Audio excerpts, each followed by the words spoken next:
வணக்கம்.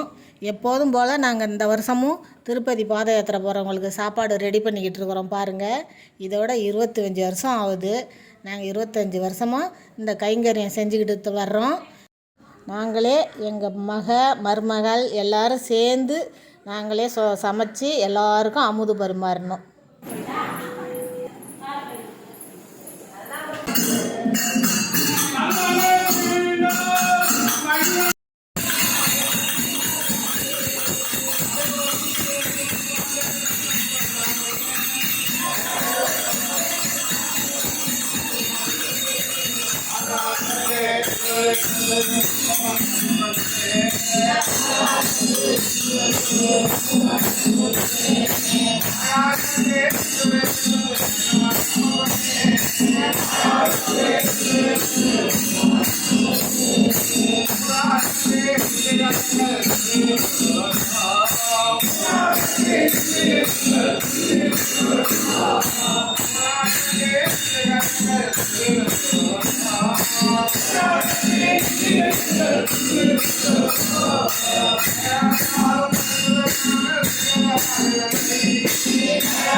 கண்ணன் கேசவன் நம்பி பிறந்தனில் என்னை துன்பம் எதிரே தூவிட கண்ணன் முட்டாம்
அடுத்தது வந்து போனீங்கன்னா துப்புடை அறை இந்த பாசம்லாம் வந்து நாங்க அடிக்கடி சேவிக்கிறது. கோஷ்டிக்கு என்னன்னு கேட்டா கீழக்கடலை எல்லாம் சேவிக்கிறோம். ஏன்னா நாங்க எங்க ஜெனரேஷன் போய் இப்ப என்னன்னு கேட்டா எல்லாம் மாறி போச்சு. இப்ப என்னன்னு கேட்டீங்கன்னா 4 பேர் உட்காந்துட்டாங்கன்னா என்னமோ சொல்றாங்க, நம்ம சொல்றோம். ஆனா போய் தான் சொன்னோம்னா எல்லாம் சொல்ல ஆரம்பிக்கிறாங்க. அதுக்காக தான் நம்ம என்னன்னு கேட்டா எங்க போனாலும் ஒரு ராமநாமத்தை சேர்த்து சொல்றோம். அந்த பாக்கியம் வந்து எந்த அளவுக்கு பிரபந்தத்துல இருக்குதோ அந்த அளவுக்கு ராமநாமத்துக்கு இருக்கு. இருந்தாலும் நம்ம கோயிலா கூட எல்லாம் கோயிலா போடுவாங்க. என்னடா கலைக்கமா முதலா கையேசி வரமாட்டேன்னா ஆக வந்தவங்களுக்கு நிச்சயமா தெரியும். அதை பூரா ராமாயணம் ஃபுல்லா அடங்கி போச்சு. ராமாயணம் சேர்த்துன்னா மறுமலர்ச்சி உண்டாகும்.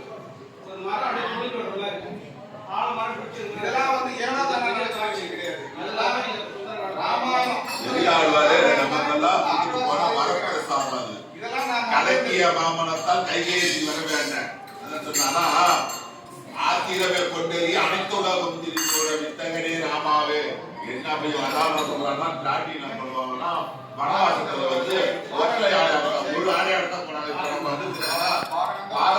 பாத யாத்திரைக்குன்னா ஒரு ஆடத்தான்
வந்து நமக்கு ஒழிக்க ஒழியாது